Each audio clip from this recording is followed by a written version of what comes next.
Hello दोस्तों, आप सभी का स्वागत है अपने ही चैनल जीके माध्यिका पर।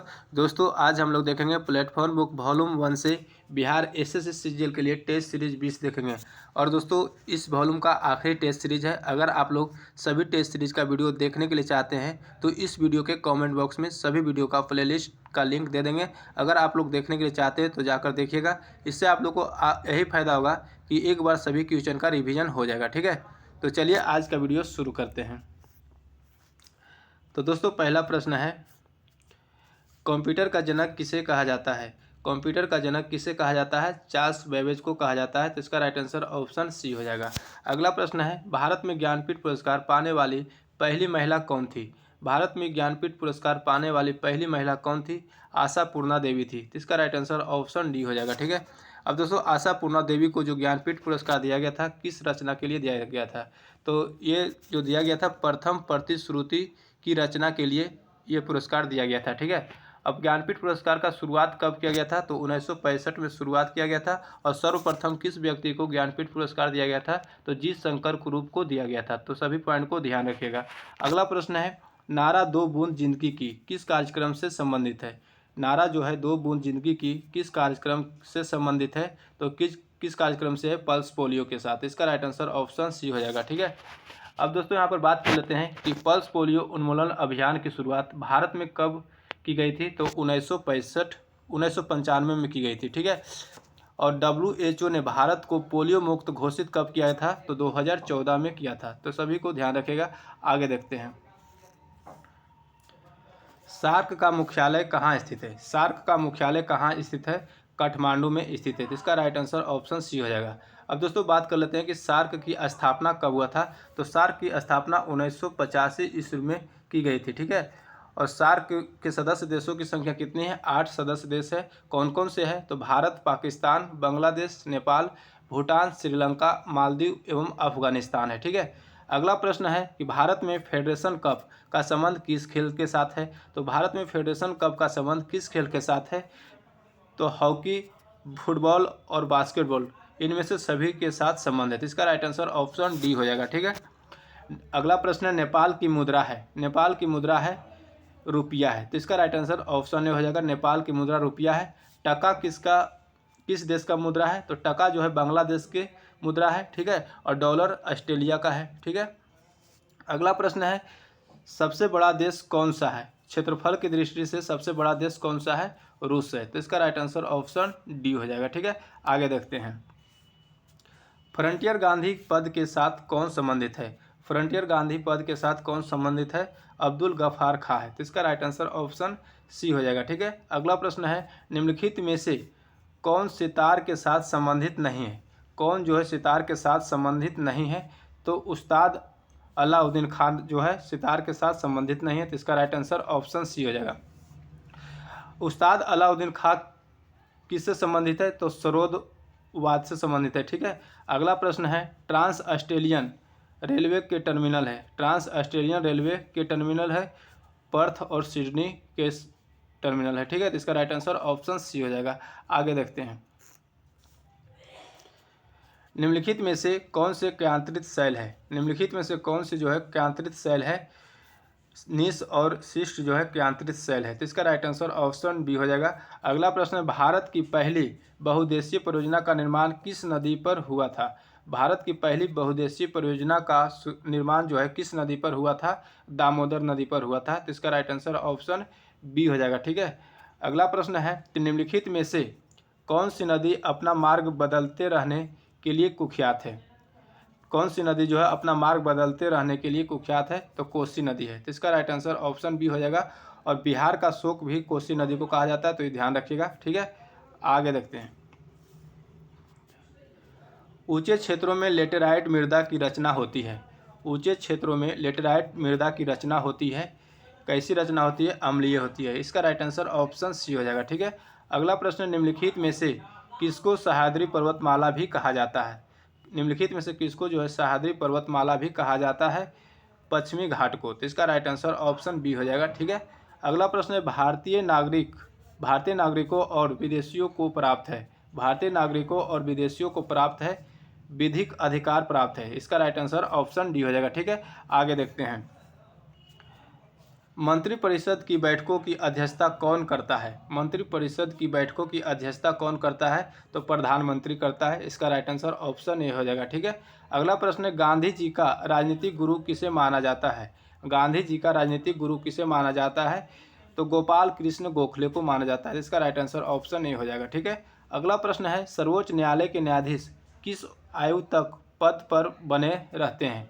तो सर्वोच्च न्यायालय के न्यायाधीश किस आयु तक अपने पद पर बने रहते हैं? 65 वर्ष तक। तो इसका राइट आंसर ऑप्शन बी हो जाएगा। ठीक है। और उच्च न्यायालय के न्यायाधीश कितने आयु तक अपने पद पर बने रहते हैं? तो 62 वर्ष। ठीक है। आगे देखते हैं, भारतीय नागरिकों के मौलिक अधिकारों को निलंबित किया जा सकता है। भारतीय नागरिकों के मौलिक अधिकारों को निलंबित किया जा सकता है। तो किसके द्वारा किया जा सकता है? किस दौरान किया जा सकता है? तो राष्ट्रीय आपातकाल के दौरान किया जा सकता है। इसका राइट आंसर ऑप्शन ए हो जाएगा। ठीक है। अगला प्रश्न, निम्नलिखित में से कौन सा तत्व राज्य का अनिवार्य तत्व नहीं है? कौन सा तत्व जो है राज्य का अनिवार्य तत्व नहीं है? तो कौन सा नहीं है? तो प्रशासन जो है नहीं है। ठीक है। इसका राइट आंसर ऑप्शन बी हो जाएगा। अगला प्रश्न देखते हैं, 94वें अकादमी पुरस्कार यानी ऑस्कर अवार्ड 2022 में किस फिल्म के सर्वश्रेष्ठ डॉक्यूमेंट्री फीचर फिल्म का अवार्ड मिला है? तो किस फिल्म को दिया गया है? समर ऑफ सोल को दिया गया है। तो इसका राइट आंसर ऑप्शन बी हो जाएगा।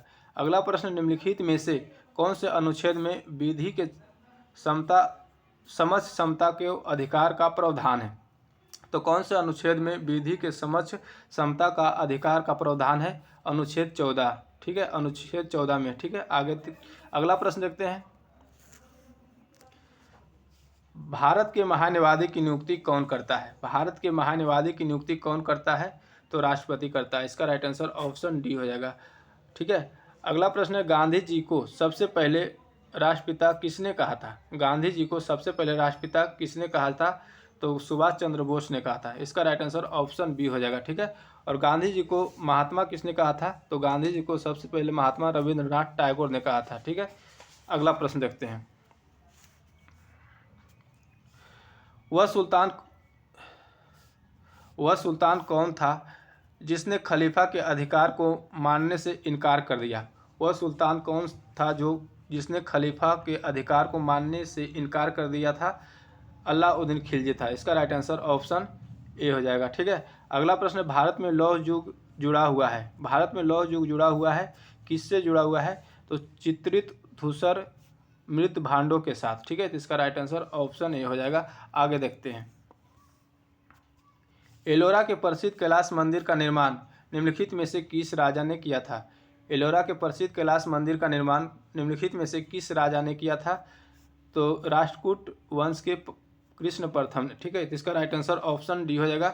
अगला प्रश्न है, भारत में हरित क्रांति का एक और नाम क्या है? भारत में हरित क्रांति का एक और नाम क्या है? तो बीज उर्वरक और सिंचाई क्रांति। ठीक है।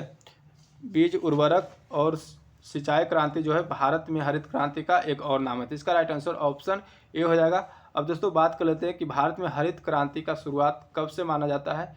तो 1966 से 67 ईस्वी से माना जाता है। ठीक है। और भारत में हरित क्रांति का जनक किसको कहा जाता है? तो किसको माना जाता है? तो डॉक्टर स्वामीनाथन को। और सफ़ेद क्रांति का जनक किसको माना जाता है? वर्गीज कुरियन को। ठीक है। आगे देखते हैं, टेस्ट रैंकिंग में निम्न में से कौन से भारतीय खिलाड़ी नंबर 1 ऑलराउंडर बन गया है? तो नंबर 1 ऑलराउंडर कौन बन गया? रविंद्र जडेजा। ठीक है। इसका राइट आंसर ऑप्शन ए हो जाएगा। अगला प्रश्न, डीआरडीओ ने कहाँ से मध्यम दूरी की सतह से हवा में मार करने वाली मिसाइल सैन्य संस्करण का सफल उड़ान परीक्षण किया है? डीआरडीओ ने कहाँ से मध्यम दूरी की सतह से हवा में मार करने वाले मिसाइल के सैन्य संस्करण का सफल उड़ान परीक्षण किया है? चांदीपुर उड़ीसा से। ठीक है। इसका राइट आंसर ऑप्शन सी हो जाएगा। आगे देखते हैं, जब कोई न्यायालय आदेश द्वारा किसी लोक प्राधिकारी को उसका कर्तव्य करने के लिए निर्देश देता है, यदि उसके कर्तव्य पूरा न करने से याचिकाकर्ता को क्षति पहुंचती है तो इसे निम्नलिखित में से कौन सी एक अचिका कहते हैं? तो कौन सी एक अचिका कहते हैं? परमादेश कहते हैं। ठीक है, इसका राइट आंसर ऑप्शन सी हो जाएगा। अगला प्रश्न है, जिला न्यायाधीशों को कौन नियुक्त करता है? जिला न्यायाधीशों को कौन नियुक्त करता है? तो जिला न्यायाधीशों को कौन नियुक्त करता है? संबंधित राज्य का राज्यपाल। ठीक है, तो इसका राइट आंसर ऑप्शन बी हो जाएगा। आगे देखते हैं, सार्वजनिक परिवहन के साधन के तौर पर रोपवे सेवा शुरू करने वाला पहला भारतीय शहर कौन बन गया है? सार्वजनिक परिवहन के साधन के तौर पर रोपवे सेवा शुरू करने वाला पहला भारतीय शहर कौन बन गया है? वाराणसी। ठीक है, इसका राइट आंसर ऑप्शन बी हो जाएगा। अगला प्रश्न है कि भारतीय स्वतंत्रता संघर्ष के दौरान साइमन कमीशन का प्रयोजन क्या था? भारतीय स्वतंत्रता संघर्ष के दौरान साइमन कमीशन का प्रयोजन क्या था? तो गवर्नमेंट ऑफ इंडिया एक्ट 1919 के क्रियान्वयन की जांच पड़ताल करना। ठीक है, तो इसका राइट आंसर ऑप्शन बी हो जाएगा। आगे देखते हैं,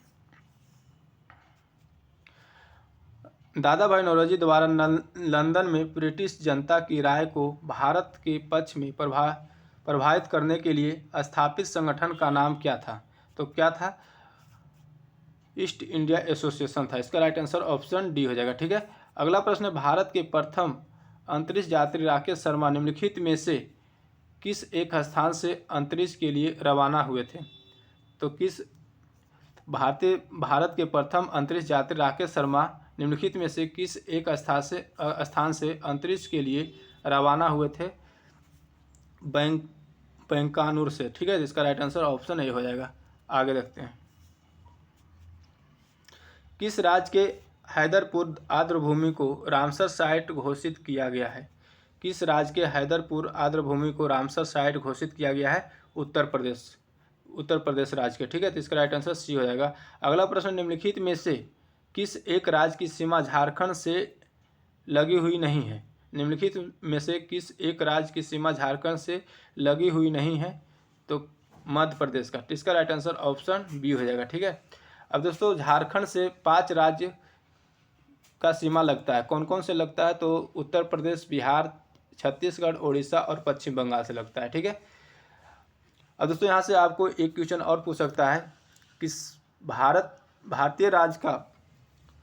भारतीय राज्य कौन से राज्य में, मतलब सबसे अधिक राज्य का सीमा लगता है? कौन से राज्य में?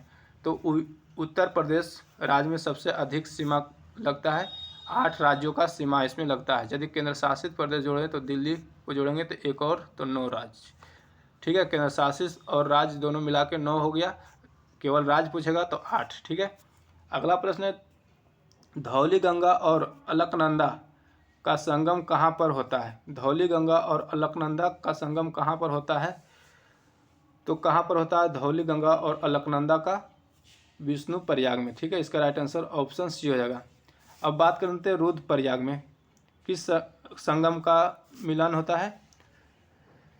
तो रुद्रप्रयाग में दोस्तों अलकनंदा और मंदाकिनी का संगम स्थान है। ठीक है, रुद्रप्रयाग जो है अलकनंदा और मंदाकिनी का संगम स्थान है। देवप्रयाग जो है अलकनंदा और भागीरथी का संगम स्थान है। कर्णप्रयाग जो है अलकनंदा और पिंडार का संगम स्थान है। ठीक है, तो सभी को ध्यान रखिएगा। आगे देखते हैं, सुभाष चंद्र बोस ने भारतीय राष्ट्रीय कांग्रेस को छोड़ने के बाद किस दल की स्थापना की थी? सुभाष चंद्र बोस ने भारतीय राष्ट्रीय कांग्रेस को छोड़ने के बाद किस दल की स्थापना की थी? फॉरवर्ड ब्लॉक की स्थापना की थी। तो इसका राइट आंसर ऑप्शन बी हो जाएगा। ठीक है, अगला प्रश्न है, बिहार के पैरा खिलाड़ी प्रमोद भगत किस खेल से संबंधित है जिन्हें हाल ही में मेजर ध्यानचंद खेल रत्न अवार्ड मिला है? तो किस खेल से संबंधित है? पैरा बैडमिंटन से। तो इसका राइट आंसर ऑप्शन ए हो जाएगा। ठीक है, अगला प्रश्न देखते हैं, निकासी सिद्धांत अनिड्रेन थ्योरी का शिल्पी और poverty and un British rural in India नामक पुस्तक के लेखक कौन था? तो अन ब्रिटिश शिल्पी और poverty and un British rural in India नामक पुस्तक के लेखक कौन था? दादा भाई नौरोजी था। इसका राइट आंसर ऑप्शन ए हो जाएगा। ठीक है, अगला प्रश्न, सविनय अवज्ञा आंदोलन निम्नलिखित में से किस एक के साथ शुरू हुआ था? सविनय अवज्ञा आंदोलन जो है निम्नलिखित में से किस एक के साथ शुरू हुआ था? तो नमक सत्याग्रह के साथ शुरू हुआ था। तो इसका राइट आंसर ऑप्शन डी हो जाएगा। ठीक है, सविनय अवज्ञा आंदोलन कब हुआ था? तो सविनय अवज्ञा आंदोलन 6 अप्रैल 1930 को शुरू किया गया था और नमक सत्याग्रह 12 मार्च 1930 को शुरू किया गया था और 6 अप्रैल 1930 को इसका समाप्त किया गया था। ठीक है, आगे देखते हैं। जयप्रकाश नारायण निम्नलिखित में से किस एक से संबंध थे? जयप्रकाश नारायण निम्नलिखित में से किस एक से संबंध थे? तो कांग्रेस समाजवादी पार्टी यानी कांग्रेस सोशलिस्ट पार्टी से संबंधित थे। तो इसका राइट आंसर ऑप्शन सी हो जाएगा। अगला प्रश्न है, एशियाई युवा पैरा खेल 2025 की मेजबानी किस देश द्वारा की जाएगी? एशियाई युवा पैरा खेल 2025 की मेजबानी किस देश द्वारा की जाएगी? तो उज्बेकिस्तान देश के द्वारा की जाएगी। इसका राइट आंसर ऑप्शन सी हो जाएगा। अगला प्रश्न, निम्नलिखित में से कौन सा एक क्षेत्र के आधार पर सबसे बड़ा है? निम्नलिखित में से कौन सा एक क्षेत्र के आधार पर सबसे बड़ा है? तो दिल्ली है। तो इसका राइट आंसर ऑप्शन सी हो जाएगा। ठीक है, आगे देखते हैं। हिंद महासागर के डिएगो गार्सिया द्वीप में निम्नलिखित में से किस एक देश का सैन्य अड्डा है? तो किस एक देश का सैन्य अड्डा है? संयुक्त राज्य अमेरिका का। तो इसका राइट आंसर ऑप्शन डी हो जाएगा। ठीक है, अगला प्रश्न है, मगध की प्रथम राजधानी कौन सी थी? मगध की प्रथम राजधानी कौन सी थी? गिरिब्रज यानी राजगिरह। ठीक है, इसका राइट आंसर ऑप्शन सी हो जाएगा। अगला प्रश्न, बिहार में किस स्थान पर भारतीय राष्ट्रीय कांग्रेस का 1922 का अधिवेशन हुआ था? बिहार के किस स्थान पर भारतीय राष्ट्रीय कांग्रेस का 1922 का अधिवेशन हुआ था? गया में। ठीक है, इसका राइट आंसर ऑप्शन सी हो जाएगा। और इसका अध्यक्षता किसने किया था? तो चित्तरंजन दास ने किया था। ठीक है, देशबंधु चित्तरंजन दास ने इसका अध्यक्षता किया था। ठीक है, आगे देखते हैं। वायु की क्षैतिज गति से होने वाले ऊष्मा के अंतरण को क्या कहते हैं? वायु की क्षैतिज गति से होने वाले ऊष्मा के अंतरण को क्या कहते हैं? अभिवहन कहते हैं। इसका राइट आंसर ऑप्शन ए हो जाएगा। अगला प्रश्न है, आयनीकरण ऊर्जा के आवर्ती रुझानों के आधार पर किस तत्व में सर्वाधिक आयनीकरण ऊर्जा होती है? तो किस तत्व के साथ सर्वाधिक आयनीकरण ऊर्जा होती है? हीलियम के साथ। इसका राइट आंसर ऑप्शन ए हो जाएगा। अगला प्रश्न, मानव के कुल रक्त आयतन में प्लाज्मा का प्रतिशत लगभग कितना होता है? मानव के कुल रक्त आयतन में प्लाज्मा का प्रतिशत लगभग कितना होता है? 55% होता है। इसका राइट आंसर ऑप्शन सी हो जाएगा। ठीक है, आगे देखते हैं। जीवाणु यानी बैक्टीरिया कौन सी बीमारी पैदा करने वाले जीव है? तो बैक्टीरिया जो है कौन सी बीमारी पैदा करने वाले जीव है? अक्षमा यानी तपेदिक। तो इसका राइट आंसर ऑप्शन डी हो जाएगा। ठीक है, मलेरिया किससे होता है दोस्तों? तो मलेरिया प्रोटोजोआ से होता है। एड्स बीमारी और गलसुगा जिसको मम्स कहते हैं, तो ये दोनों जो है वायरस से होने वाला बीमारी है। ठीक है, अगला प्रश्न है, काला जार ज्वर जो है का संरक्षण होता है? काला जार ज्वर का संचरण होता है सिकता मक्खी के काटने से। तो इसका राइट आंसर सी हो जाएगा। ठीक है, आगे देखते हैं। भारी मोटर वाहनों के लिए डीजल तेल अधिक पसंद किया जाता है, क्यों? भारी मोटर वाहनों के लिए डीजल तेल अधिक पसंद किया जाता है क्योंकि उसमें अधिक क्षमता होती है और उससे ईंधन की बचत होती है। ठीक है, तो इसका राइट आंसर ऑप्शन सी हो जाएगा। अगला प्रश्न, जब लोहे में जंग लगता है तो उसका भार क्या होता है? जब लोहे में जंग लगता है तो उसका भार बढ़ता है। तो इसका राइट आंसर ऑप्शन ए हो जाएगा। ठीक है, आगे देखते हैं। निम्नलिखित में से वह धातु कौन सी है जिसका प्रयोग विद्युत चुंबक के रूप में नहीं किया जाता है? निम्नलिखित में से वह धातु कौन सी है जिसका प्रयोग विद्युत चुंबक के रूप में नहीं किया जाता है? तो तांबा को नहीं किया जाता है। इसका राइट आंसर ऑप्शन ए हो जाएगा। ठीक है, लोहा, निकेल और कोबाल्ट का प्रयोग जो है विद्युत चुंबक के रूप में किया जाता है। अगला प्रश्न, निम्नलिखित में से कौन सी गैस फलों को कृत्रिम रूप से पकाने में प्रयोग की जाती है? कौन सी गैस जो है फलों को कृत्रिम रूप से पकाने में प्रयोग की जाती है? तो एसिटिलीन गैस की। तो इसका राइट आंसर ऑप्शन ए हो जाएगा। और एथिलीन गैस को दोस्तों प्राकृतिक रूप से फलों को पकाने में प्रयोग किया जाता है। ठीक है, आगे देखते हैं।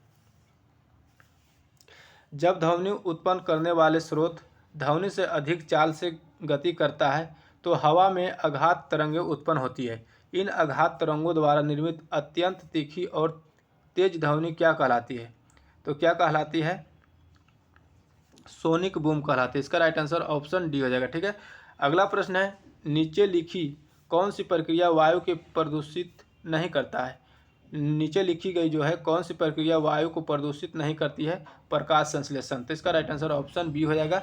अगला प्रश्न है प्रकाश तरंगे है विद्युत चुंबकीय तरंगे है। तो इसका राइट आंसर ऑप्शन सी हो जाएगा। आगे देखते हैं। गैल्वेनोमीटर के द्वारा पता लगाते हैं किसका पता लगाते हैं? धारा का। तो इसका राइट आंसर ऑप्शन सी हो जाएगा। अगला प्रश्न है प्रकाश तरंगे अनुप्रस्थ तरंगे है क्योंकि उन्हें प्रकाश तरंगे अनुप्रस्थ